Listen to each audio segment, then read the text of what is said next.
Halo teman-teman, di video ini saya akan menjelaskan materi fonologi. Nah, sebelum saya menjelaskan materinya, terlebih dahulu saya mau memperkenalkan diri saya.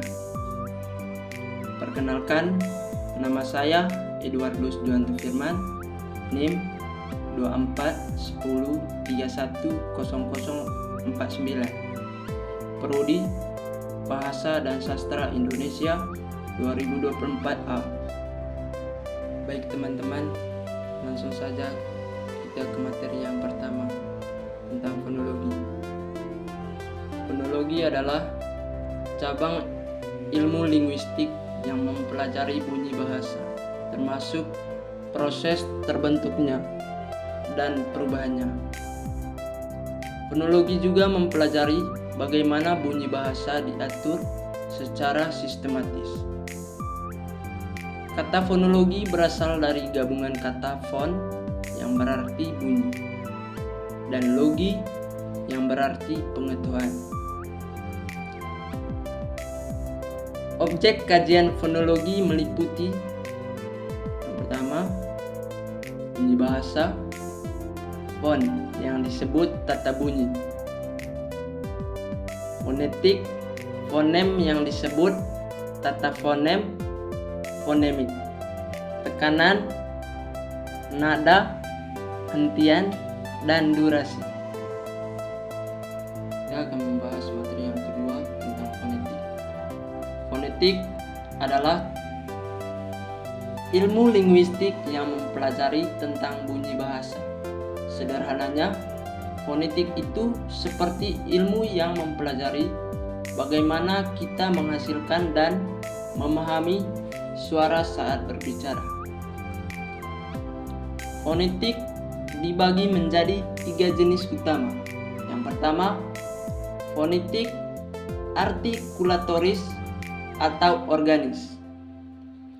Fonetik artikulatoris mempelajari bagaimana bunyi bahasa dihasilkan oleh alat-alat bicara manusia.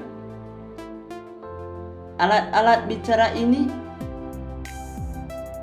seperti bibir, gigi, lidah, langit-langit, dan pita suara. Contoh fonetik artikulatoris. Yang pertama, bila-bia, bila-bia,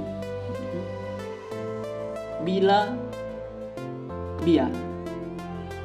Bunyi dihasilkan dengan menutupkan kedua bibir.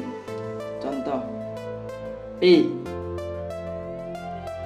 B, M. Yang kedua, labiodental. Bunyi dihasilkan dengan menyentuhkan bibir bawah pada gigi atas. Contoh, F, V. Yang ketiga, alveolar. Bunyi yang dihasilkan dengan menyentuhkan ujung lidah pada bagian belakang gigi atas. Contoh, T, D, N,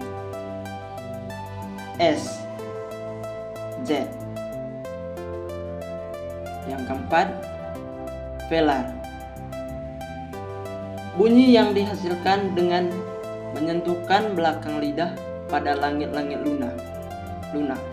Contoh, K, G.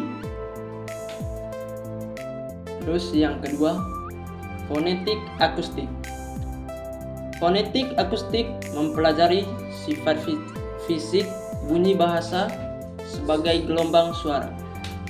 Fonetik ini menganalisis frekuensi, amplitudo, dan durasi bunyi. Contoh, vokal. Bunyi vokal dihasilkan dengan aliran udara yang bebas melalui rongga mulut. Vokal memiliki frekuensi yang lebih rendah dibandingkan konsonan. konsonan. Bunyi konsonan dihasilkan dengan hambatan aliran udara di suatu tempat di dalam rongga mulut. Konsonan memiliki frekuensi yang lebih tinggi dibandingkan vokal. Yang ketiga, nada. Tinggi rendahnya suara dipengaruhi oleh frekuensi gelombang suara. Jenis fonetik yang ketiga yaitu fonetik auditoris, mempelajari persepsi bunyi bahasa oleh pendengar.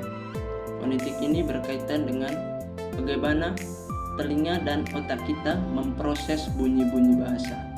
Contoh yang pertama, fonotaktik, kumpulan bunyi yang dapat muncul secara berurutan dalam suatu bahasa. Misalnya dalam bahasa Indonesia, kombinasi B1 di awal kata adalah mungkin. Misalnya belimbing, tapi kombinasi LB tidak mungkin. Yang kedua, akustik. Bagaimana kita membedakan bunyi P dan B meskipun keduanya memiliki artikulasi yang hampir sama. Nah, perbedaannya terletak pada adanya ledakan udara pada bunyi P. Sekarang kita akan memasuki ke pembahasan materi yang ketiga tentang fonemik. Fonemik adalah cabang ilmu linguistik yang mempelajari bunyi bahasa dengan fokus pada perannya dalam membedakan makna. Sederhananya, fonemik menyelidiki bagaimana bunyi-bunyi bahasa yang berbeda dapat mengubah arti suatu kata. Ciri-ciri utama fonemik yaitu yang pertama, membedakan makna. Ciri paling dasar dari fonem adalah kemampuan untuk membedakan makna kata. Contoh, P dan B dalam kata pita dan bita. Perbedaan suatu fonem saja dapat mengubah seluruh arti kata. Yang kedua, abstrak. Fonem bukan bunyi yang kita dengar secara langsung, melainkan representasi abstrak dari bunyi-bunyi konkret yang kita ucapkan.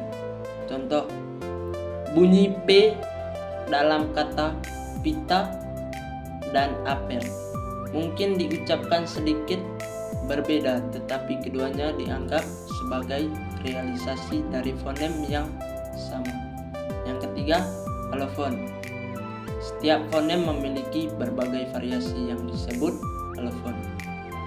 Alofon adalah realisasi fisik dari sebuah fonem dalam konteks tertentu.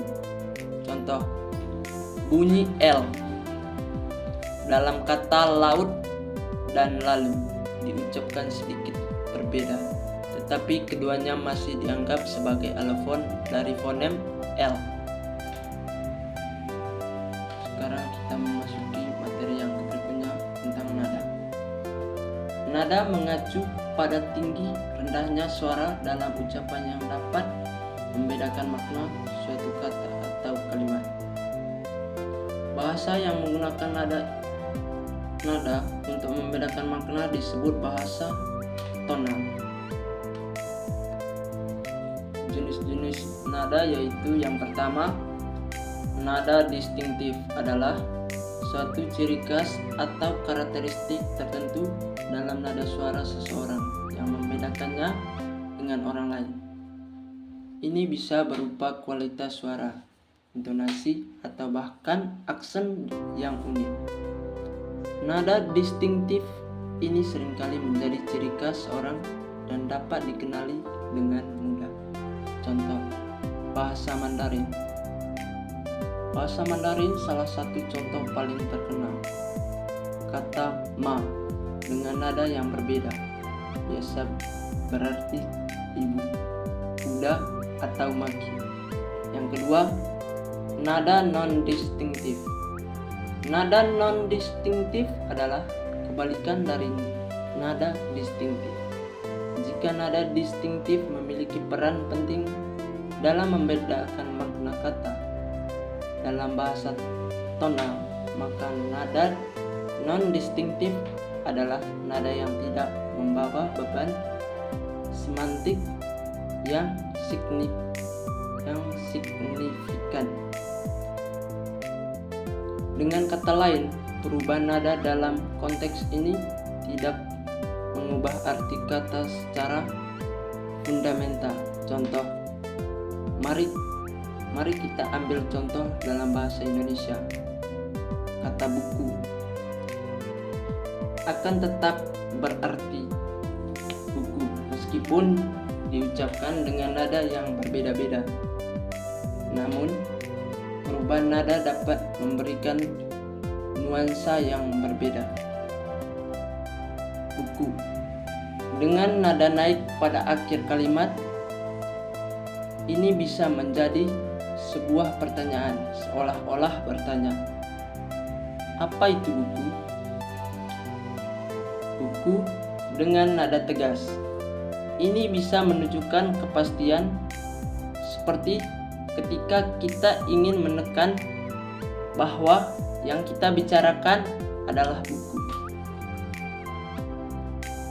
Sekarang kita memasuki materi yang berikutnya tentang asimilasi.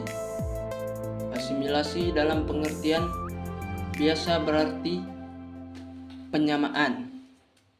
Dalam ilmu bahasa, asimilasi berarti proses dua bunyi yang tidak sama disamakan atau dijadikan hampir bersamaan. Asimilasi dapat dibagi berdasarkan beberapa segi, yaitu berdasarkan tempat dari fonem yang diasimilasikan. Berdasarkan tempat dari fonem yang diasimilasikan, yaitu yang pertama, asimilasi progresif. Bila bunyi yang diasimilasikan terletak sesudah bunyi yang mengasimilasikan, misalnya perubahan dari kata kolnis menjadi kolis. Dalam contoh ini, fonem N diasimilasikan dengan fonem L yang mendahulunya, sehingga menghasilkan bunyi yang lebih seragam di antara keduanya. Yang kedua, asimilasi regresif. Bila bunyi yang dihasilkan mendahului bunyi yang mengasimilasikan. Contoh, asimilasi regresif al-salam atau Arab menjadi as-salam. Dalam contoh ini, bunyi L pada al mempengaruhi bunyi S pada salam, sehingga menghasilkan as-salam. In perfect menjadi imperfect. Di sini prefix in berubah menjadi im karena pengaruh bunyi P pada kata perfect.